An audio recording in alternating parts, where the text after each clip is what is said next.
कहानी की शुरुआत में हमें एक सुनसान रोड पर गाड़ी चलती हुई दिखाई देती है और उसी रोड पर एक और गाड़ी रुकी हुई थी। उस गाड़ी के अंदर एक लड़की जैंग बैठी थी। वो अपने मंगेतर किम से बात कर रही थी, जो नेशनल इंटेलिजेंस सर्विस का एजेंट है। वो अभी भी अपनी ड्यूटी पर था, इसलिए किम मजबूरन उसे मना कर देता है कि मैं अभी वहां नहीं आ सकता। जैंग उसे बताती है कि मैं यहाँ सुनसान जगह पर फंस चुकी हूँ और मेरे आसपास दूर दूर तक किसी का नामो निशान तक नहीं है। किम उसे कहता है कि मैंने एक टो ट्रक तुम्हारे पास भिजवा दिया है, वो कुछ ही देर में आने वाला है। वो उसे गाड़ी से बाहर निकलने से मना करता है और गाड़ी के सब दरवाजे बंद रखने के लिए कहता है। इसी दौरान वहाँ एक अजनबी आदमी आता है। वो उसकी मदद करने के लिए कहता है, लेकिन जैंग उसे मना कर देती है और कहती है कि कुछ ही देर में टो ट्रक मेरी मदद के लिए आ रहा है, इसीलिए वो चला जाता है। लेकिन काफी देर तक उस आदमी की गाड़ी वहां से हिली तक नहीं। ये देखकर उसके अंदर एक डर सा बैठ जाता है, इसलिए वो अपनी गाड़ी स्टार्ट करने लगती है। लेकिन इससे पहले कि वो गाड़ी स्टार्ट करती, तभी वही आदमी उसकी गाड़ी का शीशा तोड़कर उसके सर पर लगातार हथौड़े से मारता है, जिससे वो वहीं पर बेहोश हो जाती है। वो आदमी उसे बेरहमी से घसीटता हुआ वहां से ले जाता है। जब जैंग को होश आता है तब उसे पता चलता है कि ये आदमी उसकी जान लेने वाला है। और यहाँ हमें पता चलता है कि ये कोई आम आदमी नहीं है, बल्कि ये एक बेरहम साइको किलर है, जो अपने मजे के लिए हर आए दिन किसी न किसी लड़की को काट कर मार डालता है। इस साइको का नाम क्यूंग चुन था। उसने एक टेबल पर कई किस्म के छुरे रखे हुए थे, जिनसे अब वो जैंग को काटने वाला था। जैंग उससे अपनी जिंदगी की भीख मांगती है, लेकिन वो साइको उस पर जरा भी रहम नहीं करता और वहीं पर उसकी बॉडी के टुकड़े टुकड़े कर देता है। टुकड़े करते समय जैंग की अंगूठी निकलकर नाले में जा गिरती है। वो उसे ढूंढने की कोशिश करता है, क्योंकि वो वहाँ कोई भी सबूत नहीं छोड़ना चाहता, लेकिन फिर भी उसे वो अंगूठी कहीं भी नहीं मिलती। वो वहाँ जैंग का फैला हुआ सारा खून साफ करके एक नाले से बाहर बहा देता है। उसी दिन एक जगह पर छोटा लड़का खेल रहा था। खेलते समय वहाँ उसे एक काला शापर पड़ा हुआ मिलता है। जब वो उसे खोलता है तो वहाँ इंसान का कटा हुआ कान था, जो किसी और का नहीं बल्कि उस दिन मारी गई लड़की जैंग का था। पता चलते ही उसी दिन वहाँ सब पुलिस वाले छानबीन शुरू कर देते हैं। तभी वहाँ डिटेक्टिव जॉन आता है, जो जैंग का पिता था। वो वहाँ उसे देखने के लिए आता है, लेकिन पुलिस उसे देखने से मना करती है, क्योंकि वहाँ उन्हें जैंग का सर कटा हुआ मिलता है। तभी वहाँ किम भी पहुंच जाता है। वो आते ही वहाँ जब जैंग का सर देखता है तो उसके पैरों तले जमीन ही खिसक जाती है। वो अंदर से पूरी तरह टूट जाता है और उसके अंदर बदले की आग भड़क उठती है और हर हाल में वो उससे बदला लेकर ही रहेगा, जिसने उसकी मंगेतर की जान ली है। जब किम जैंग के पिता के पास आता है तब वो उसे बताता है कि मैं एक पुलिस वाला होकर भी अपनी बेटी की जान नहीं बचा सका, इसलिए अब मैं अपनी बेटी का बदला तुम्हारे ऊपर छोड़ता हूँ। तुम हर हाल में मेरी बेटी का बदला लोगे, नहीं तो मैं अपनी पूरी जिंदगी खुद को माफ नहीं कर पाऊंगा। इसलिए उसी दिन किम अपने बॉस से पूरे 2 हफ्ते की छुट्टी ले लेता है, ताकि वो उसे तड़पा तड़पा कर मार सके,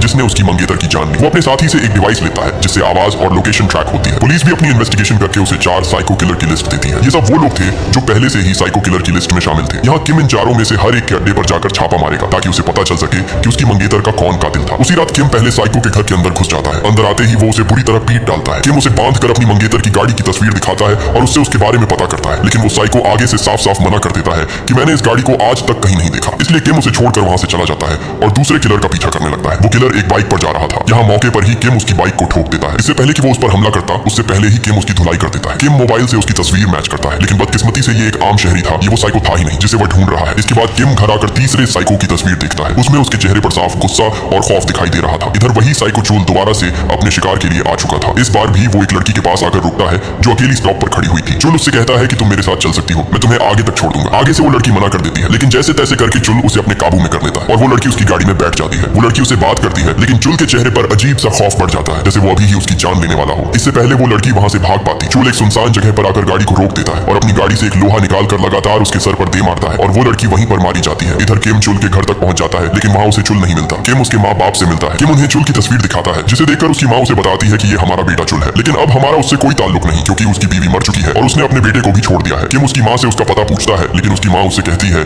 कि मुझे उसके बारे में कुछ भी पता नहीं है। चुल की माँ उसके बेटे की तरफ इशारा करके बताती है कि चुल का पता सिर्फ उसका बेटा ही जानता है। किम चुल के बेटे के पास आकर उसके बारे में पूछता है और वो आगे से उसे सब कुछ बता देता है। किम सीधे चुल के ठिकाने पर आता है। आते ही वहाँ वो उस घर की छानबीन शुरू कर देता है। छानबीन करते करते उसे घर के अंदर लड़कियों के बहुत सारे पर्स मिलते हैं। उसे ये देखकर यकीन हो जाता है कि सबकी जान के पीछे चुल का ही हाथ है। तभी उसे पीछे एक दरवाजे से कुछ आवाज आती है। जैसे ही वो उस दरवाजे को खोलता है तो उस कमरे के अंदर खून की बारिश हुई पड़ी थी, जिसे देखकर उसके रोंगटे ही खड़े हो जाते हैं, क्योंकि उसे यकीन हो चुका था कि यही वो जगह है जहाँ चुल ने उसकी मंगेतर के टुकड़े टुकड़े किए हैं। इसी दौरान उसे वहाँ कोई चमकती हुई चीज नजर आती है। जब वह उसे उठाता है तो वह एक अंगूठी थी। ये वही अंगूठी थी जो उसकी मंगेतर जैंग की थी। ये देखकर किम का दिल अंदर से पूरी तरह टूट जाता है। दूसरी तरफ चुल अपनी बस के साथ एक स्कूल के बाहर खड़ा था। वो कुछ स्कूल लड़कियों को घर छोड़ने जा रहा था। मतलब हर दिन वो लड़कियों को स्कूल से ले जाने के बहाने किसी एक लड़की को अपने जाल में फंसा लेता है। चुल सब लड़कियों को घर छोड़ देता है, लेकिन बस में आखिरी लड़की बच जाती है जो सो रही थी। तब वो उसे अपने जाल में फंसा लेता है और अपनी बस लेकर सीधे अपने अड्डे पर पहुंच जाता है। आते ही चुल ने उस लड़की को एक बड़े से घड़े के अंदर फेंका हुआ था। वो उसे वहां मारने ही वाला था। तभी मौके पर किम पहुंच जाता है। चुल उससे कहता है कि क्या तुम पुलिस वाले हो, लेकिन आगे से किम उसे कोई जवाब नहीं देता। इसलिए वो समझ जाता है कि पुलिस ने उस पर छापा मार दिया है। किम जैसे ही उसे अपने सामने देखता है तो उसका खून अंदर से खौलने लगता है। उसकी आंखों में चुल से बदले की आग भड़कने लगती है। इसी दौरान चुल एक दांतरी लेकर उस पर हमला कर देता है, लेकिन किम भी कोई आम आदमी नहीं था। वो भी उसे आगे से अच्छा खासा पीट डालता है। किम एक पत्थर उठाकर उसे मारने ही वाला था, लेकिन तभी आगे से वो रुक जाता है, क्योंकि वो उसको इतनी आसानी से नहीं मारना चाहता था, बल्कि वो उसे तड़पा तड़पा कर मारेगा। किम वो डिवाइस उसके मुंह के अंदर डाल देता है ताकि वो उसकी हर हरकत को नोट कर सके। किम उसके पास एक लिफाफा छोड़कर वहां से चला जाता है। जब चुल को होश आता है तब वो उस लिफाफे को खोलता है, जिसके अंदर ढेर सारे पैसे थे। थे, जिसे देखकर वो सोचता है कि मैं तो पागल था ही, लेकिन वो भी मुझे पागल ही लग रहा है। इसके बाद चुल वहां से चला जाता है, लेकिन उस बेचारे को क्या पता कि अब उसकी मौत का खेल शुरू हो चुका है। चुल रोड पर खड़ा होकर किसी लिफ्ट का इंतजार करता है, तभी वहां एक गाड़ी आती है, जिसे रोककर वो उसके अंदर बैठ जाता है। उस गाड़ी की पिछली सीट पर भी एक आदमी था, जिसके चेहरे से साफ पता चल रहा था कि वो भी किसी दरिंदे से कम नहीं। उस गाड़ी का ड्राइवर चुल के मुंह पर लगा खून देखकर हंसता ही जा रहा था, जिसे देख चुल का दिमाग घूम जाता है और वो अपना चाकू निकालकर दोनों को लगातार घूमता जाता। इससे पहले वो कुछ कर पाते, चुल उन्हें मौके पर ही ढेर कर डालता है। चुल उनकी लाश को ठिकाने लगाने के लिए गाड़ी की डिग्गी खोलता है, लेकिन वहां पहले से ही एक लाश पड़ी हुई थी। वो लाश असली गाड़ी के ड्राइवर की थी, जिसे उन दोनों ने मारकर गाड़ी चुरा ली थी। मतलब वो दोनों भी साइको किलर थे। लेकिन चुल आगे से मुस्कुराने लगता है कि मुझसे बड़ा कौन ही साइको होगा। चुल उनकी लाश वहीं फेंक कर वहां से निकल जाता है। सुबह चुल सीधा एक डॉक्टर के पास अपने जख्म पर पट्टी कराने के लिए आता है। वहां वो एक नर्स को देखता है और देखते ही चुल उसे अपना अगला शिकार चुन लेता है। चुल डॉक्टर को ठिकाने लगाकर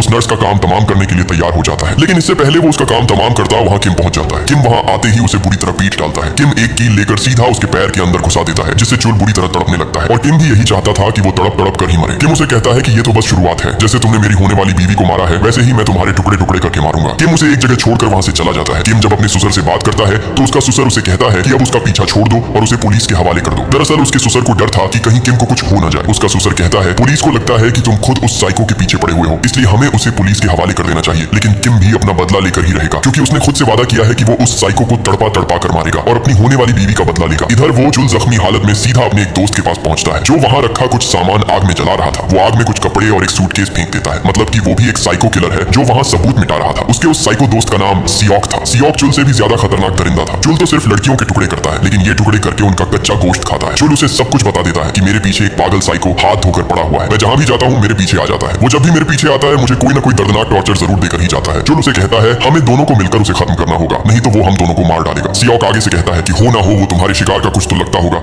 इसलिए वो तुम्हें मारने के लिए हाथ धोकर तुम्हारे पीछे पड़ा हुआ है। दूसरी तरफ किम भी अपनी गाड़ी में बैठा उनकी सब बातें सुन रहा था। रात चुल को याद आता है कि जब उसने जैंग को काटा था तब उसकी वो अंगूठी गिर गई थी, जिसे ढूंढने पर भी उसे वो अंगूठी नहीं मिली, क्योंकि जब उस दिन किम उसे पीट रहा था तब वो अंगूठी किम के हाथ में थी। इसलिए अब उसे यकीन हो जाता है कि किम उस लड़की जैंग का मंगेतर है जिसने उसकी जान ली। इधर सियोक एक कोठरी खोलता है जिसमें एक लड़की बंधी हुई थी। वो उस लड़की को कुत्ते की तरह घसीटता हुआ किचन में लाता है जहां वो उसे काटने वाला था। वो लड़की रोती हुई अपनी जान की भीख मांगती है, लेकिन सियोक को कुछ फर्क नहीं पड़ता क्योंकि वो था ही एक दरिंदा। सियोक उसे काटने के लिए एक छुरी उठाता है, लेकिन इससे पहले वो उसे काटता वहां मौके पर किम आ जाता है और सियोक पर हमला कर डालता है। किम उसके हाथ तोड़ देता है जिससे उसने लड़कियों के टुकड़े किए। किम उसके गले को जंजीरों से बांधकर उसके हाथ में एक चाकू घोंप देता है। किम उसे कहता है कि अब मैं भी तुम्हें वैसे ही काटूंगा जैसे तुमने बेकसूर लड़कियों को काटा है। किम एक छुरा निकालता है। किम उसे मारने ही वाला था, तभी ऊपर से चूल गन लेकर उस पर फायर कर देता है, लेकिन मौके पर ही किम वहां से ऊपर भाग निकलता है। इधर जब चूल उसे ढूंढ रहा था तब पीछे से किम उस पर टूट पड़ता है। किम एक के बाद एक लगातार लोहे के रॉड से उसका सर कुचल डालता है। किम उस पर इतने लोहे बरसाता है कि वो लोहा बीच से टूटकर बिखर जाता है। किम उसे वहां से अपने साथ ले जाता है। अगले दिन सियोक के घर पुलिस पहुंच जाती है। वहां पहुंचते ही उन्हें पता चलता है कि किम ही खुद चूल से बदला ले रहा है, इसलिए पुलिस ऑफिसर चीफ से कहता है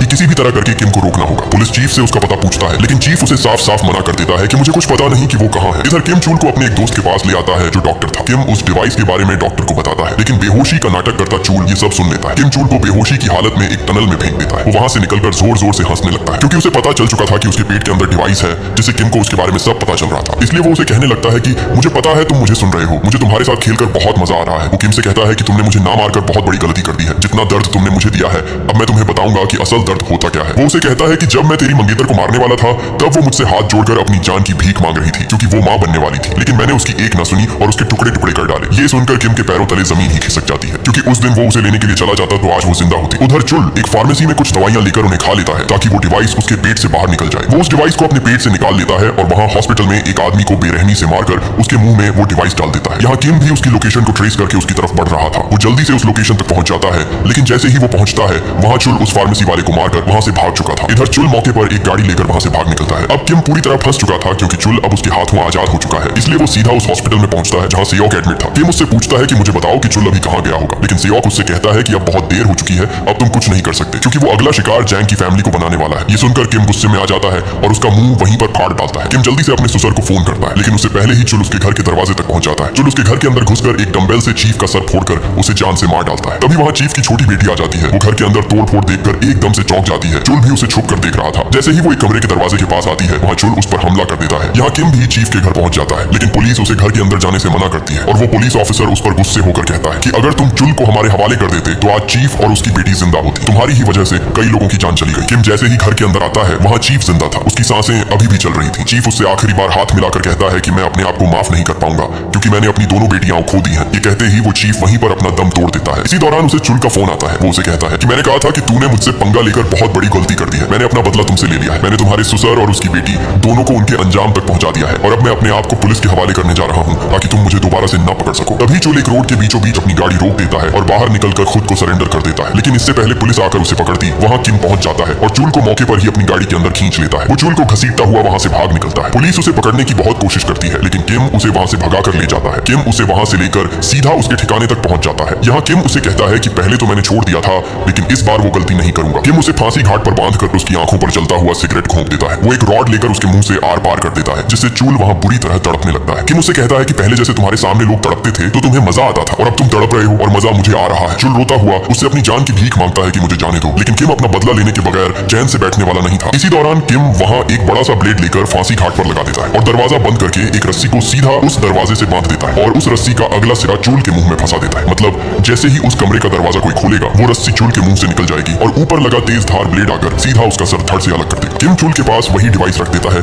ताकि वो उसकी दर्दनाक आवाज सुन सके। इसके बाद किम वहाँ से बाहर निकल जाता है, लेकिन जाते जाते किम चूल के घर वालों को कॉल करके उन्हें यहाँ आने के लिए कहता है। इसके बाद हम देखते हैं कि किम कुछ ही दूर आया ही था कि पीछे से चुल की फैमिली वहाँ पहुंच जाती है। चुल का बाप घर के बाहर आकर वो दरवाजा खोलने की कोशिश करता है, लेकिन चुल उन्हें जोर जोर से चिल्लाकर मना करता है। उस बेचारे की बदकिस्मती की उसके मुंह के अंदर रस्सी होने की वजह से उसकी आवाज उन तक नहीं जा पा रही थी, इसलिए अंदर से कोई भी हलचल ना होने पर उसका बाप वो दरवाजा जोर से खींचकर उसे खोल देता है और दरवाजा खोलते ही वो ब्लेड चुल का सर धड़ से अलग कर डालता है। वो कटा हुआ सर जैसे ही उसके माँ बाप के सामने आता है, वहाँ उसके माँ बाप चीखने लगते हैं क्योंकि उनके सामने उनका दरिंदा बेटा वहाँ मारा जाता है। इधर किम उसकी दर्दनाक चीखें सुन रहा था और आखिरकार उसका ये बदला पूरा हो जाता है, लेकिन बदला पूरा होने के बाद भी वो फूट फूट कर रोने लगता है क्योंकि उसने अपने सामने अपने खून को मरता हुआ देखा, लेकिन फिर भी वो उन्हें नहीं बचा पाया और ये मूवी यहीं पर एंड हो जाती है। अगर ये वीडियो आपको अच्छी लगी तो इस वीडियो को लाइक और हमारे चैनल को सब्सक्राइब कीजिएगा।